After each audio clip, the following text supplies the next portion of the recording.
ജാതാനി ഇവയിൽ നിന്ന് 14 ലോകങ്ങൾ ഉണ്ടാകുന്നു. ഏതിൽ നിന്ന്?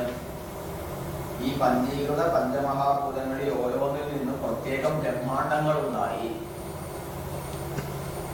അതിൽ നിന്ന് 14 ലോകങ്ങൾ ഉണ്ടാകുന്നു.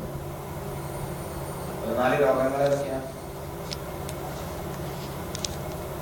ഭൂലോകം, ഭൂലോകം, സ്വഹലോകം, മഹലോകം, ജനലോകം, തപലോകം, സത്യലോകം എന്നീ ഭൂലോകം. അതല, വിതല, സുതല, തലാതല, രസാതല, പാതാളാദി അധോലോകങ്ങൾ. ഇങ്ങനെ 14 ലോകങ്ങൾ ഉണ്ടായി. തത്തൻ മധ്യേ ബുദ്ധിജഃ സ്വേദജഃ അണ്ഡജഃ ജരായുജാഃ ജായന്തേ. ഇങ്ങനെ 4 ജാതി ഉണ്ട്. ജാതി ഏതൊക്കെയാ ജാതി? ഉദ്ഭിജം, സ്വേദജം, അണ്ഡജം, ജരായുജം.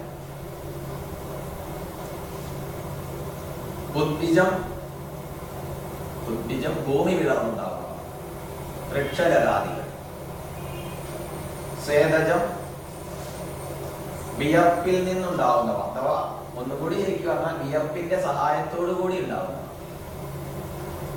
അണ്ഡജം മുട്ട വിരിഞ്ഞുണ്ടാവുന്നവ, പക്ഷികൾ, പന്നകാദികൾ. പിന്നെ ജലായുജം മാതൃഗർഭത്തിൽ നിന്ന് ജനിക്കുന്ന മനുഷ്യ മൃഗാദികൾ. ഇങ്ങനെ 4 ജാതി ഉണ്ടായി. ഏതൊക്കെ ജാതി എന്ന് വെച്ചാൽ 4 ജാതി. ഉദ്ഭിജം, സ്വേദജം, അണ്ഡജം, ജലായുജം. തത്തത് ശരീരാഭിമാനി ജീവ അനന്ത ബ്രഹ്മാണ്ടാഭിമാനി ച ഈശ്വരഃ. അതായത് ശരീരങ്ങളിൽ അഭിമാനമുള്ളവൻ ജീവനും, ശരീരങ്ങളിൽ അഭിമാനമുള്ളവൻ ജീവനും, അനന്തമായ ബ്രഹ്മാണ്ഡങ്ങളിൽ അഭിമാനിക്കുന്നവനോ ഈശ്വരനും. ശരീരങ്ങളിൽ അഭിമാനിക്കുന്നവൻ ജീവൻ, ബ്രഹ്മാണ്ഡങ്ങളിൽ സമഷ്ടി ശരീരം, സമഷ്ടി ശരീരാഭിമാനി ഈശ്വരൻ, വ്യക്തി ശരീരാഭിമാനി ജീവൻ. അതാണ് സാധാരണ നമ്മൾ കേട്ട് പരിചയിച്ച പദം, അല്ലെ? എല്ലാം അണ്ഡമാണ്. ഇതിനും ഉപരിയാണ്, അല്ലെ? ഉപോദ്ഘാത ഭാഷ്യത്തിൽ പറയുന്നത് ഓം നാരായണമരോ വ്യക്താദണ്ഡമോ വ്യക്ത സംഭവം അണ്ഡസ്യാന്തസ്തിമേ ലോകാഃ സപ്തദ്വീപാചവേദിനി. ഇതിനും ഉപരിയാണെന്ത്? ബ്രഹ്മം എന്നൊക്കെ നമ്മൾ പറയുന്ന തലം, സർവത്തിന്റെയും കാരണം. ആ കാരണനായ നാരായണൻ ഒന്നും ചെയ്യുന്നില്ല, ഒന്നും ചെയ്യുന്നില്ല. അപ്പൊ ഈശ്വരൻ എന്നുള്ളത് കൂടി അവിടെ പറയാൻ വയ്യ. ബ്രഹ്മത്തെ ഈശ്വരൻ എന്ന് കൽപ്പിച്ചുകൂടാ. ഈശ്വരം യത് കരോതി ഇത് ഈശ്വരൻ. നിയന്ത്രിക്കുക എന്നുള്ള കർത്തൃത്വം ആരോപിതമാകുമ്പോഴേ അവിടെ ഈശ്വര ശബ്ദം ഉപയോഗിക്കുന്നുള്ളൂ. ഒന്നും ചെയ്യുന്നില്ല. ഇവിടെ ചെയ്യുന്നുണ്ട്. നമ്മെ നിയന്ത്രിക്കുന്ന, ജീവനെ നിയന്ത്രിക്കുന്നത് ഈശ്വരൻ. അപ്പൊ നിയന്ത്രിക്കുക എന്നുള്ളത് സ്വഭാവത്തോടൊത്തത്. ആരെ എന്തിനെ എങ്ങനെ നിയന്ത്രിക്കും? ഒന്നും നിയന്ത്രിക്കാൻ. അത് കഴിഞ്ഞിട്ട് ഏവം പിണ്ഡഃ ബ്രഹ്മാണ്ടയോ ഐക്യം സംഭവിക്കും. ഇപ്രകാരം പിണ്ഡ ബ്രഹ്മാണ്ടങ്ങളുടെ ഐക്യം സംഭവിക്കുന്നു. ഇവിടെ ഉള്ളത് തന്നെയാണ് അവിടെ ഉള്ളത്, അവിടെ ഉള്ളത് തന്നെയാണ് ഇവിടെ. ഐക്യം, ഏകത. എങ്ങനെയാ പറയാണ്? പിണ്ഡം സ്ഥൂല ശരീരം, ബ്രഹ്മാണ്ടം പ്രപഞ്ചം. പ്രകർഷേണ പഞ്ചായതേ ഇതി പ്രപഞ്ചം. പ്രകർഷേണ പഞ്ചായതേ അഥവാ പ്രകർഷേണ പഞ്ചത്വം യാതൊന്നിലുണ്ടോ അത് പ്രപഞ്ചം. നല്ലതുപോലെ 5 ചേർന്നതേതോ അതാണ് പ്രപഞ്ചം. ആ പ്രപഞ്ചത്തിലുള്ള ഓരോന്നും 5 ചേർന്നതായതുകൊണ്ട് തമ്മിൽ ഐക്യമുണ്ട്. അതിലില്ലാത്തതൊന്നും ഇതിലില്ല.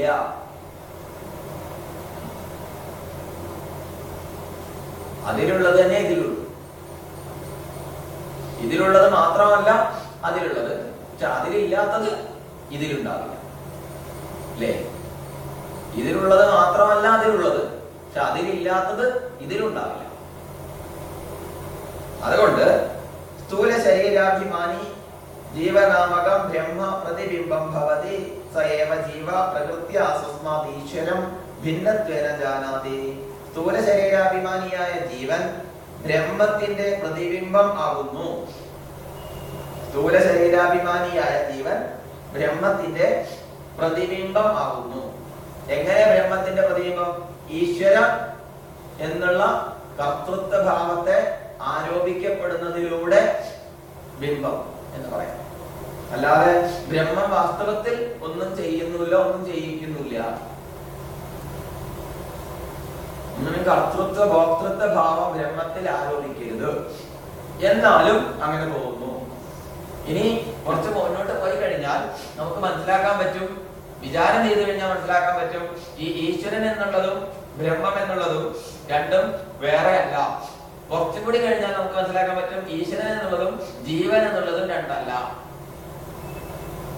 പക്ഷെ കർത്തൃത്വ ഭോക്തൃത്വ ഭാവം കാണുന്ന സമയത്ത് ഒന്നിനെ നിയന്ത്രിക്കുന്ന തോന്നലാണ് വാസ്തവത്തിൽ മനസ്സിലാവും. എങ്ങനെയെന്ന് ചോദിച്ചാൽ, ഈ ട്യൂബ് ലൈറ്റ് നമുക്ക് പ്രകാശം തരുന്നു എന്ന് പറയുന്നത് പോലെ, ഈ ഫാന് നമുക്ക് കറങ്ങുന്നതോടുകൂടി നമുക്ക് കാറ്റ് തരുന്നു എന്ന് പറയുന്നത് പോലെ, സൂര്യൻ നമുക്ക് ചൂടും വെളിച്ചവും തരുന്നു എന്ന് പറയുന്നത് പോലെ ഒരിക്കലും അത് തരുന്നില്ല. നമുക്ക് ചൂടും വെളിച്ചവും തരാമെന്നല്ല, അങ്ങനെ ഒരു കർത്തൃത്വം ഒന്നും വരുന്നില്ല. ഇത് ആരറിഞ്ഞിരിക്കുന്നുവോ അവർ ആരെയും അനുഗ്രഹിക്കുന്നില്ല, ഒട്ട് നിഗ്രഹിക്കുന്നില്ല. നമ്മൾ പറയാറില്ലേ, ഒരു മഹാത്മാവിന്റെ അടുത്ത് പോയാൽ അവരെ അനുഗ്രഹം അല്ലെ, നിഗ്രഹം ഉണ്ടെങ്കിൽ അനുഗ്രഹം ഉണ്ടെങ്കിൽ നിഗ്രഹ ശക്തി ഇല്ലേ, അനുഗ്രഹ നിഗ്രഹ ശക്തികള് അല്ലേ. ഒരാൾക്ക് ശപിക്കാനുള്ള അധികാര കഴിവുണ്ടെങ്കിൽ അല്ലേ, രക്ഷിക്കാനുള്ള ഉണ്ടാവില്ലേ, ഉണ്ടാവും. പക്ഷെ അതുണ്ടാവുമോ? വാസ്തവത്തില് ഉള്ളതല്ലേ ഉണ്ടാവൂ. ഇതൊക്കെ എന്താണ്? ആരോപിത പ്രത്യാരോപിത പ്രഖ്യാപനങ്ങളാണ് ഇതൊക്കെ ഓരോന്നും. അല്ലാതെ വാസ്തവത്തിൽ ഒന്നും ചെയ്യുന്നില്ല. ഈ ഒരു തലം മനസ്സിലാക്കി കഴിഞ്ഞാൽ വേറൊരു പ്രശ്നം ഉണ്ടാണ്. പ്രാർത്ഥനയൊക്കെ നിൽക്കും. എന്തിനാ പ്രാർത്ഥിക്കുന്നത്? അപ്രാപ്യമായതിനെ ലഭിക്കാനല്ലേ പ്രാർത്ഥിക്കുന്നത്. ലഭിക്കുവോ?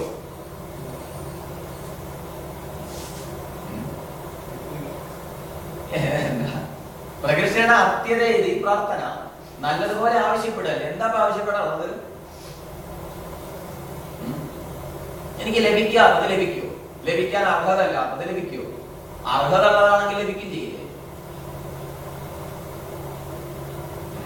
ചിലരിൽ അനുഗ്രഹം, മണി കിളിക്കുമ്പോഴേക്ക് അനുഗ്രഹം കൊടുത്തു അല്ലെ, ആ കൈമണിക്ക് വീഴുന്നവനാണ് ഭഗവാൻ. സംഗതി കുഴപ്പമോ അല്ലെ? അങ്ങനെയാണെന്ന് ആള് വലിയ കൊല്ലാപ്പായി പറ്റില്ല.